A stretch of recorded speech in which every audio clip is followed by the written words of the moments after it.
फिर रहा मैं इतना पूजा पाठ करने वाले लागी करही सब प्रीति स्वार्थ लागी करहि सब प्रीति स्वार्थ लागी करहि सब प्रीति।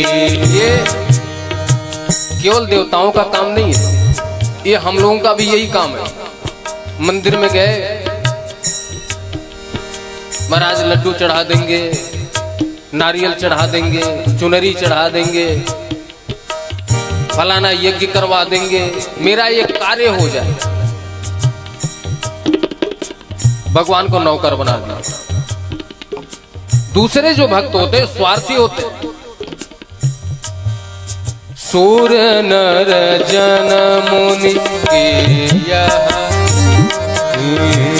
सोरे नर मुनि सब किया रीति स्वार्थ लागे करहि सब प्रीति स्वार्थ लागे करहि सब प्रीति स्वार्थ लागे करहि सब प्रीति। देखो, भगवान के भक्त यदि बनना है तो सच्चे भक्त बनो। स्वार्थ लगा करके गोविंद के पास मत जाना। भागवत कथा इसलिए मत सुनना कि मेरा 3 तल्ले का मकान बन जाए, मेरे बेटे की शादी हो जाए, मेरी बेटी की शादी हो जाए, अच्छा दामाद मिल जाए, मेरे घर में कार आ जाए, इसके लिए कथा मत सुनना। यदि मन में कोई स्वार्थ हो तो कथा मत सुनना। निस्वार्थ हो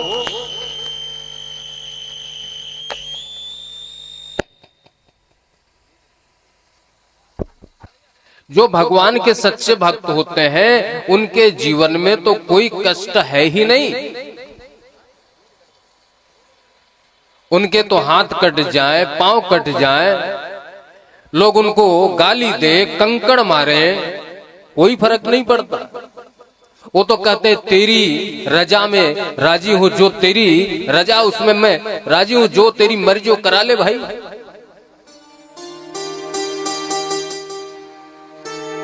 वो भगवान से शिकायत नहीं करते। यदि किसी ने गाली दिया तो भी कहते हैं प्रभु तेरी मर्जी। यदि किसी ने माला पहनाया तो कहते हैं तेरी मर्जी। वो कहते हैं ना कि सब कुछ करने वाला भगवान है।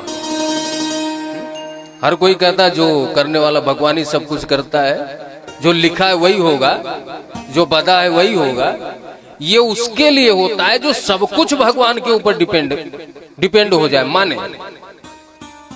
ऐसा नहीं कुछ काम करे तो ये मैंने करवा दिया, कुछ गलत हो गया तो भगवान ने कर दिया। आपको किसी ने थप्पड़ मारा तो भी भगवान ने किया, आपको किसी ने माला पहनाया तो भी भगवान ने किया। जब यह भावनाएं आपकी होगी तब कर तुम अकर तुम अन्यथा कर तुम का सिद्धांत लागू होगा। तब भगवान कहते मेरा सच्चा भक्त है, सुख और दुख दोनों स्थिति में यह मुझे ही श्रेय दे रहा है, मेरा सच्चा भक्त है, यह स्वार्थी नहीं है। और जो जिसका ऐसा भावना हो जाए उसको फिर कष्ट सता नहीं सकता, उसके जीवन में कष्ट नहीं आ सकता। क्यों? क्योंकि कष्ट आने पे भी वह सुख की अनुभूति करता है। कुंती माता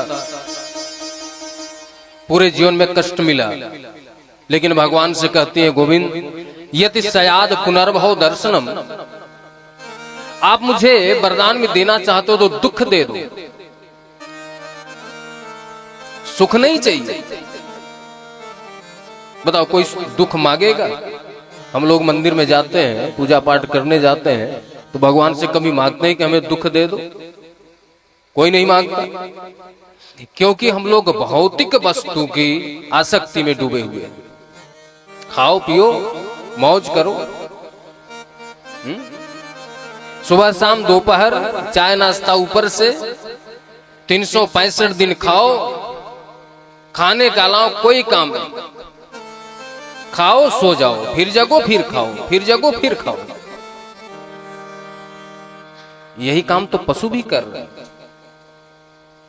तो मनुष्य और पशु में अंतर क्या रहा?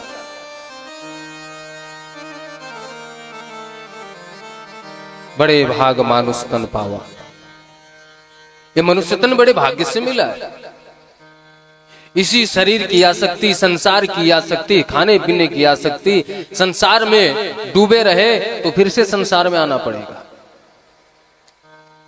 संसार में रहो, परिवार में रहो, लेकिन आसक्ति आपके मन में हो तो गोविंद के नाम की हो।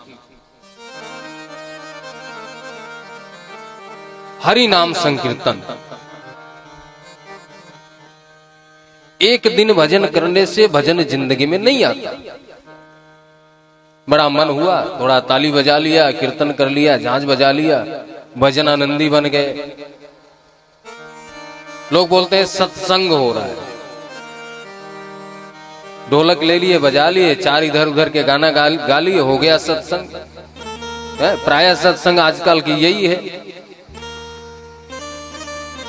सत्संग का मतलब होता है सत्य का संगत। जिस व्यक्ति का आचरण सत्य हो, जिसका जीवन सत्य हो, उस व्यक्ति से प्रभु का कथा कीर्तन सुनना, सत्य वचन सुनना ही सत्संग कहलाता है। ढोलक मजीरा बजा करके इधर उधर की दो चार गाने गा करके नाचने गाने को सत्संग नहीं कहते। इसलिए आप लोग सत्संग की परिभाषा जो अभी तक आप लोगों के मन में है उसको बदल दीजिए। सत्य का संगत कीजिए, भगवान के नाम संकीर्तन का, जहां पे प्रवचन हो, कीर्तन हो, भगवान के विषय में बताया जाए, उस वाणी को सुनिए, वो भी जिसका आचरण सत्य हो।